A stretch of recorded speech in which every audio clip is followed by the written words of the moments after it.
सादर प्रणाम। मैं नीरजा चौधरी। हम पढ़ रहे हैं इंडियन पॉलिटिकल थिंकर्स को और आज के वीडियो में हम कंटिन्यू करते हैं गोपाल कृष्ण गोखले के राजनीतिक विचारों को हम पढ़ रहे हैं। गोपाल कृष्ण गोखले के राजनीतिक विचारों के संदर्भ में एक वीडियो पिछला वीडियो भी था, लेकिन विचारों की श्रृंखला बहुत ज़्यादा लंबी है जिसकी वजह से कंटेंट बहुत ज़्यादा लंबा हो जाता, तो उसको 2 पार्ट में बनाना डिसाइड किया। पहला हमने पढ़ा था उसमें कि जो राजनीतिक विचारों के संदर्भ में गोपाल कृष्ण गोखले की जो एक पृष्ठभूमि है उसको संक्षिप्त रूप में पढ़ा, और साथ ही साथ हमने स्वशासन के संबंध में उनके क्या विचार थे ये पढ़ा। और दूसरा हमने पढ़ा था कि जो संवैधानिक उपाय हैं उन संवैधानिक उपायों में उनका विश्वास है, इस बात को ध्यान में रखकर उनके जो विचार थे उनको हमने पढ़ा। इसी क्रम को आगे बढ़ाते हैं और आज हम पढ़ने वाले हैं जितने भी पार्ट हैं रिमेनिंग इसके उनके थॉट से रिलेटेड, जिसमें तीसरा बिंदु हमारा रहेगा राजनीति का आध्यात्मिकरण। राजनीति का आध्यात्मिकरण यानी कि स्पिरिचुअलाइजेशन ऑफ पॉलिटिक्स। तो इस आध्यात्मिकरण के अंतर्गत शुरू करते हैं पहले गोखले के विचार। उससे पहले आप सभी से अपेक्षा है कि चैनल को सब्सक्राइब ज़रूर कीजिएगा, लाइक ज़रूर कीजिएगा, कमेंट ज़रूर कीजिएगा और बेल आइकन को क्लिक कर दीजिएगा, प्रेस कर दीजिएगा, ताकि जो भी वीडियो अपलोड हो आपके पास नोटिफिकेशन आ जाए। साथ ही साथ आप कमेंट ज़रूर करते रहिएगा ताकि हमें एक मोटिवेशन मिलता रहे। कंटिन्यू करते हैं राजनीति का आध्यात्मिकरण। देखिए, गोपाल कृष्ण गोखले के विचारों के संदर्भ में एक चीज तो कंक्लूडिंग हम समझ चुके हैं कि वो ब्रिटिश साम्राज्य को या ब्रिटिश राज्य को भारत के लिए सही मानते हैं कि अगर भारत उन्नति करना चाहता है तो उसके लिए ब्रिटिश राज्य का होना यहाँ पर सही है। लेकिन साथ ही साथ आध्यात्मिकरण के रेफरेंस में बात करें तो गोपाल कृष्ण गोखले कहते हैं कि राजनीति में किसी भी तरीके का छल, किसी भी तरीके का कपट, किसी भी तरीके की घृणा और विशेष रूप से ब्रिटिश राज्य के शत्रुओं के साथ मित्रता या गठजोड़ ये नहीं होना चाहिए, क्योंकि ब्रिटिश शत्रुओं के साथ लिख देती हूँ, शत्रुओं के साथ मित्रता या गठजोड़ नहीं होना चाहिए, क्योंकि ये चीज़ें सही नहीं है। वो किसी भी तरीके का ब्रिटिश राज्य के विरुद्ध अगर घृणा फैलाई जा रही है या किसी भी तरीके का षड्यंत्र किया जा रहा है, वो उसका विरोध करते थे। वो कहते थे ये चीज़ें सही नहीं हैं। और एक बात कही उन्होंने, या वो ऐसा मानते थे कि हमारे जितने उद्देश्य हैं अच्छे हैं, हम अच्छे उद्देश्यों के लिए ही लगे हुए हैं और इन अच्छे उद्देश्यों की पूर्ति के लिए हम किसी भी ऐसे साधन का प्रयोग नहीं कर सकते हैं या हमें ऐसे साधन का प्रयोग नहीं करना चाहिए जो कि पवित्र ना हो या सही ना हो, या जिन साधनों का जब हम भविष्य में प्रयोग करें तो हमें कभी पछतावा ना हो कि हमने देखो अपने उद्देश्य पूरे करने थे तो हमने क्या कर लिया, साम दाम दंड भेद वाले रास्ते से किसी भी तरीके से हमने अपने उद्देश्य की पूर्ति कर ली। वो ये कहते थे हमेशा उद्देश्य की पूर्ति उन्हीं साधनों से होनी चाहिए जो कि उचित हो, सही हो। ठीक है। अब अगली बात वो ये कहते हैं कि लोगों को राजनीति में आना चाहिए, और राजनीति में आने का मतलब ये नहीं होना चाहिए कि किसी लालच में आ गए, भाई मुझे तो पोस्ट मिल जाएगी, मुझे कोई किसी तरीके का धन लाभ हो जाएगा, मेरी तो पॉपुलैरिटी बहुत ज़्यादा हो जाएगी, या मुझे किसी प्रकार का सम्मान प्राप्त हो जाएगा। यदि किसी व्यक्ति को ऐसा लालच है तो उसे राजनीति में नहीं आना चाहिए। राजनीति में आना है तो केवल एक भाव के साथ, और वो भाव होना चाहिए देश की सेवा। और जहां सेवा भाव जुड़ा होता है वहां पर किसी भी तरीके का लालच नहीं होता है, वे ऐसा मानते थे। इन्हीं बातों को पूरा करने के उद्देश्य से 12 जून 1905 को उन्होंने भारत सेवा संघ की स्थापना की। जीके की दृष्टि से इंपॉर्टेंट क्वेश्चन है ये। उन्होंने क्या किया, भारत सेवा संघ की स्थापना की, और जो भी इस भारत सेवा संघ से जुड़े हुए सदस्य थे उन सदस्यों को उन्होंने ये कहा कि राजनीति के क्षेत्र में आ जाओ, तुम सबको राजनीति अपनानी चाहिए या राजनीति करनी चाहिए। लेकिन राजनीति करने के लिए केवल एक मार्ग लेना जो कि सत्य का मार्ग हो, और उसी मार्ग पर सेवा हो, और सारा त्याग तुम्हारा इसी मार्ग पर हो। ठीक है, अगर इनको करते हुए तुम देश की सेवा करना चाहते हो तो तुम्हें राजनीति में आना चाहिए। अब गांधी जी बहुत ज्यादा प्रभावित हैं गोपाल कृष्ण गोखले के विचारों से। गोपाल कृष्ण गोखले की शिक्षाओं का अनुसरण किया उन्होंने और उनको अपनाया, और उन्होंने जो देशवासी हैं उनसे भी ये अनुरोध किया कि आप गोपाल कृष्ण गोखले के जो विचार हैं उनके साथ साथ आगे बढ़ें। और फिर उन्होंने घोषणा कर दी कि गोपाल कृष्ण गोखले मेरे राजनीतिक गुरु हैं। तो जब उन्होंने गोपाल कृष्ण गोखले को राजनीतिक गुरु स्वीकार किया गांधी जी ने, तो ये भी इम्पोर्टेंट क्वेश्चन है जीके की दृष्टि से, तो उन्होंने ये कहा कि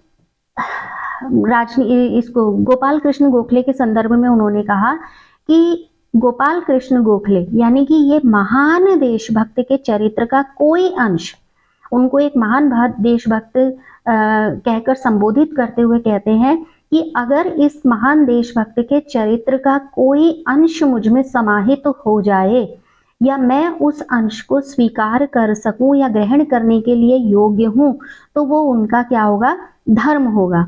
वो उनकी जो निर्भयता है, उनका साहस है, उनकी निडरता है, उनकी न्यायप्रियता है, इस सब का समर्थन करते हैं।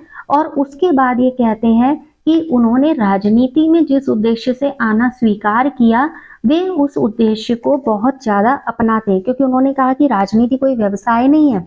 उन्होंने राजनीति को व्यवसाय नहीं कहा या उन्होंने व्यवसाय की दृष्टि से नहीं अपनाया, उन्होंने राजनीति को अपनाया तो केवल देश सेवा की दृष्टि से, और देश सेवा या सेवा की दृष्टि से ही राजनीति को अपनाना चाहिए, ऐसा उन्होंने कहा।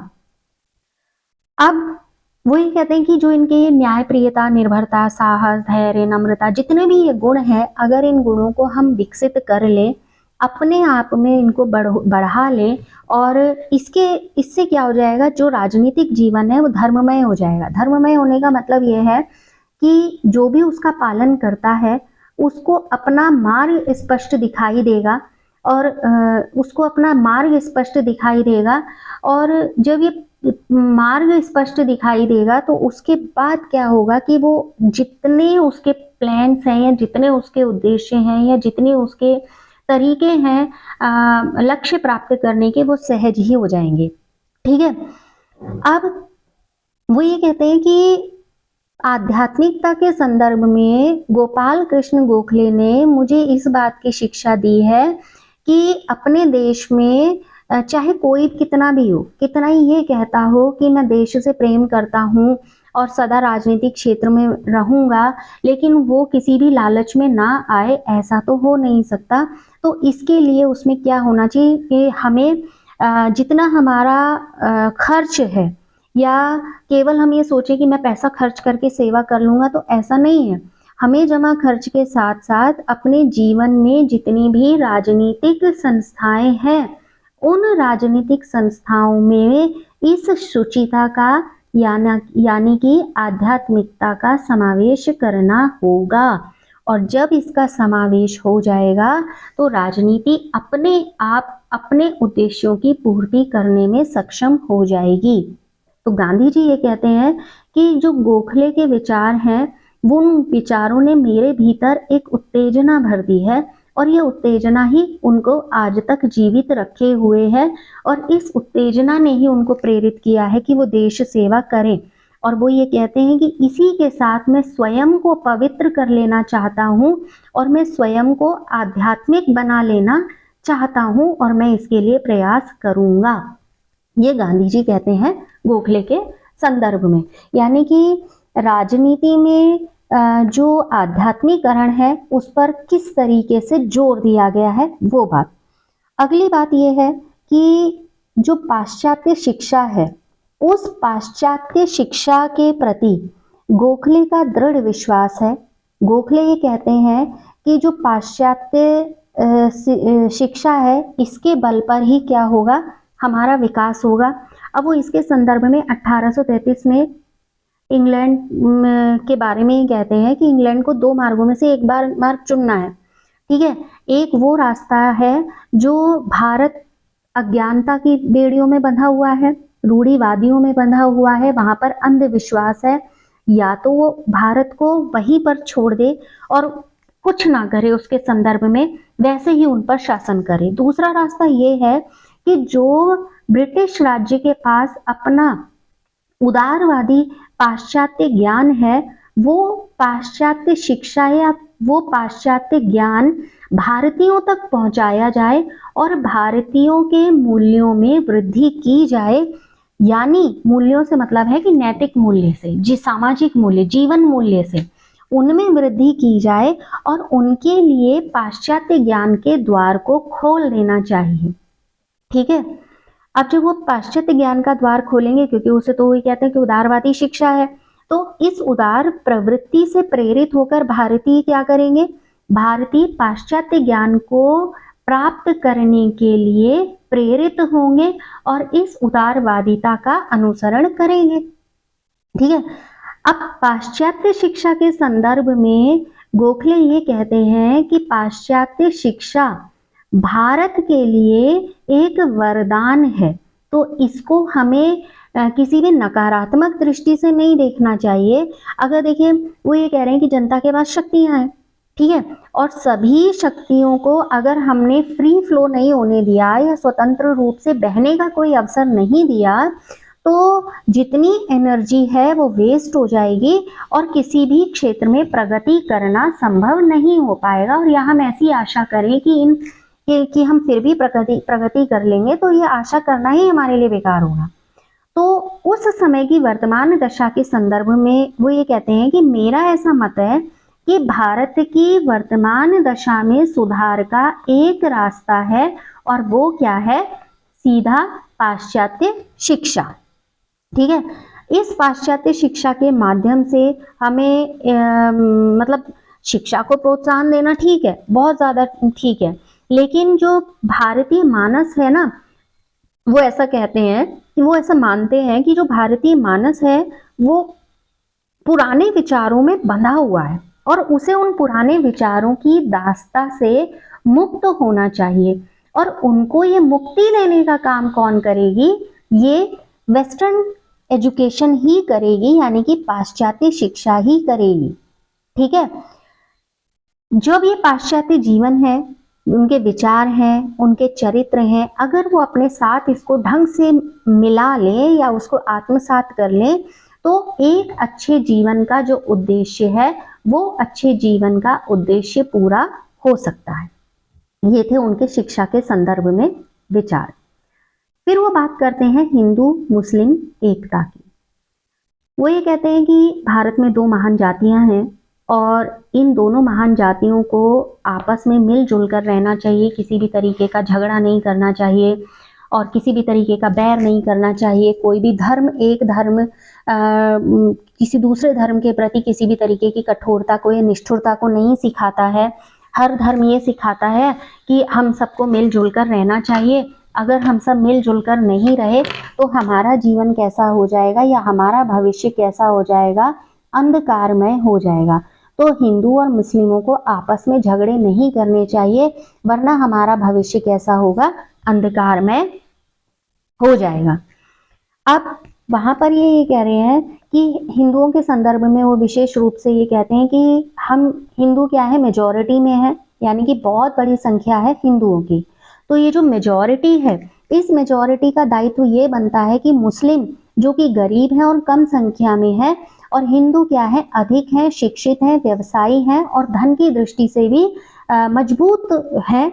तो इसलिए इनको क्या करना चाहिए, इनकी सहायता करनी चाहिए और समान रूप से राष्ट्रीय भावना का विकास करना चाहिए। ठीक है, वो ये कहते हैं कि हिंदुओं का दायित्व बनता है कि मुस्लिमों के साथ क्या हो, समानता का व्यवहार हो, तो समान राष्ट्रीय भावना का विकास हो, ऐसा वो मानते हैं। और वो ऐसे किसी आंदोलन का समर्थन नहीं करते, वैसे तो आंदोलनों का समर्थक थे ही नहीं, लेकिन वो ऐसे तो विशेष रूप से किसी आंदोलन का समर्थन नहीं करते हैं जो कि ये प्रदर्शित करते हों कि हिंदुओं में मुसलमानों के विरुद्ध कोई एक भावना उत्पन्न हो रही है। तो इसी रिफरेंस में क्या है कि जो लोकमान्य बाल गंगाधर तिलक हैं, इंपॉर्टेंट लाइन है ये, जीके की दृष्टि से भी है।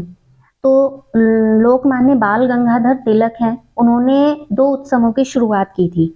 एक शुरुआत की थी उन्होंने शिवाजी उत्सव की, और एक शुरुआत की थी उन्होंने गणपति उत्सव की। तो दोनों प्रश्न, ये प्रश्न ऐसे भी पूछा जाता है किसने शुरुआत की थी, लेकिन गोखले ने क्या किया था, इन उत्सवों का विरोध किया था, क्योंकि उनको ये लगता था कि हिंदुओं में मुस्लिमों के प्रति एक नकारात्मक भाव उत्पन्न हो रहा है। तो दोनों प्रश्न इंपॉर्टेंट है, किसने शुरुआत की और किसने इसका विरोध किया। उन्होंने बिल्कुल समर्थन नहीं किया था कि ये उत्सव मनाए जाने चाहिए। अब हालांकि जब उन्होंने इसके बारे में कोई समर्थन प्रदर्शित नहीं किया, तो जो गोखले हैं उनकी पॉपुलैरिटी कम होने लगी थी, उनकी लोकप्रियता पर प्रभाव पड़ा। और जब ये लोकप्रियता पर प्रभाव पड़ा और इसकी जानकारी उन तक पहुंची, तो उन्होंने इस बात की कोई परवाह नहीं की कि अगर हाँ लोग ठीक है नहीं ध्यान दे रहे हैं, कोई बात नहीं है, लेकिन जो मेरा कर्तव्य है मैं उस कर्तव्य पथ से बिल्कुल भी विचलित नहीं होऊंगा, मैं बिल्कुल भी नहीं हटूंगा, क्योंकि मुझे पता है कि मैं क्या कर रहा हूँ और मैं सही कर रहा हूँ। ठीक है, तो ये कहते हैं देश सेवा के लिए यदि मुझे इस तरीके के विरोध भी झेलने पड़े तो मैं उसके लिए भी तैयार हूँ। अब हालांकि जो राष्ट्रीय एकता की बात वो यहाँ पर करते हैं, वो ये कहते हैं कि भारतीयों का सर्वांगीण विकास भी होना चाहिए, यानी कि सर्वांगीण उन्नति से उनका रेफरेंस ये था कि उनका नैतिक बल बढ़े, बौद्धिक बल बढ़े, शारीरिक बल बढ़े, या उनमें योग्यताएं हैं वो तो ठीक है। अगर ये तीनों चीजें बढ़ रही हैं, यानी कि वो नैतिक रूप से, बौद्धिक रूप से और शारीरिक रूप से योग्य हैं, तो केवल हम इसको ये नहीं कहेंगे कि उनका सर्वांगीण विकास हो रहा है, उनमें राष्ट्र को उन्नत बनाने के लिए पूर्ण योगदान देने की यदि भावना नहीं है, इसका मतलब उनका सर्वांगीण विकास नहीं हो रहा है। वो ये कह रहे हैं कि आप हो सकता है शारीरिक रूप से बलिष्ठ हो सकता है कि आप बहुत अच्छे बौद्धिक स्तर वाले हों, लेकिन देश सेवा के लिए या देश उन्नति के लिए आप में कोई भावना नहीं है, तो इसका मतलब अभी आपका ही पूर्ण विकास नहीं हुआ है। तो इन्हीं विचारों के संदर्भ में वो ये कहते हैं कि जब तक देशवासी कठोर परिश्रम के लिए और त्याग के लिए, या क्या कहना चाहिए, जो नैतिक उत्थान है उसके लिए तैयार नहीं होंगे, तब तक भारत का भविष्य उज्जवल नहीं होगा। तब तक भारत के उज्जवल भविष्य की कल्पना करना भी वही कहते हैं कि एक बेईमानी जैसी होगी। अब उनके विचारों में उदारवादिता देखकर उनको नाइटहुड की उपाधि से सम्मानित करने की घोषणा हो जाती है, लेकिन वो इसका विरोध कर लेते हैं, मतलब वो इसको ठुकरा देते हैं, इस उपाधि के प्रस्ताव को ही वो ठुकरा देते हैं। ठीक है, फिर क्या होता है कि जो भारत सचिव परिषद है, उस सचिव परिषद में उनको एक विशिष्ट स्थान देने की बात होती है, तो वो इस पद को भी ठुकरा देते हैं। लोग कहते हैं नहीं मैं ये पद भी नहीं लूंगा। क्यों नहीं लूंगा? मैं इसलिए नहीं लूंगा कि जो मेरा देश सेवा का मार्ग है, ठीक है, उस मार्ग में ये मेरे लिए बाधा उत्पन्न करेगा, और कोई भी पद मुझे जिम्मेदारी में बांधेगा और जिसकी वजह से मैं देश सेवा सही तरीके से नहीं कर पाऊंगा। इसके साथ साथ वो ये भी कहते हैं कि राजनीति तो हो ठीक है, लेकिन समाज में जो कुरीतियां हैं, जो बुराइयां हैं, जो रूढ़ियां हैं, उनमें भी सुधार हो, यानी कि समाज का भी सुधार हो। तो ये जो एकता के साथ साथ वो राष्ट्रीयता की बात करते हैं, तो उसके रेफरेंस में ये था। अगला जो अंतिम बिंदु है संभवतः इंडियन पॉलिटिकल थॉट्स के उनका, वो ये कहते हैं कि मानव की प्रगति बहुत ज़्यादा जरूरी है, क्योंकि अगर मानव की प्रगति नहीं होगी तो देश की प्रगति नहीं होगी, और उस प्रगति के लिए मानव का स्वतंत्र होना बहुत ज़्यादा जरूरी है। ठीक है, तो गोखले ये कहते हैं कि ऐसा नहीं है कोई भी मानव जाति है कि वो स्वतंत्र हो, वो तो स्वतंत्र हो ही हो, ठीक है, लेकिन जो पराधीन जाति है उसकी स्वतंत्रता बहुत ज़्यादा मायने रखती है। उसकी स्वतंत्रता तो विशेष रूप से मायने रखती है, यानी कि उसको विशेष रूप से स्वतंत्र होना चाहिए। ठीक हो गया। अब जो उस समय की परिस्थितियां हैं, उस समय की परिस्थितियों के अनुसार वो ये मानते हैं कि भारत को स्वतंत्र हो जाना चाहिए, स्वतंत्रता का समर्थन करते हैं। लेकिन साथ ही साथ लास्ट में वीडियो में हमने उनके जब थॉट्स पढ़े थे तो उसमें ये भी पढ़ा था कि उनके सामने एक विचार रखा गया कि अगर बताओ मैं घोषणा कर दूं ऐसी कि तुम स्वतंत्र, भारत को स्वतंत्र कर दिया गया और अंग्रेज यहाँ से चले गए हैं, तो वो ये कहते हैं कि संभवतः वो सुनकर खुश होने वाला मैं पहला व्यक्ति हूँगा, लेकिन मुझे विश्वास है कि मैं आपको जाने से रोक लूंगा। ठीक है। अब रही बात यहाँ पर, जब मानव जाति के विकास की वो बात कर रहे हैं तो उन्होंने इस विकास के संदर्भ में जो अंग्रेजों की कुछ नीतियां हैं, जैसे कर्जन की कुछ नीतियां थी, प्रशासन की उनकी जो कमियां थी, उनकी बहुत कटु शब्दों में उन्होंने बार बार आलोचना की है।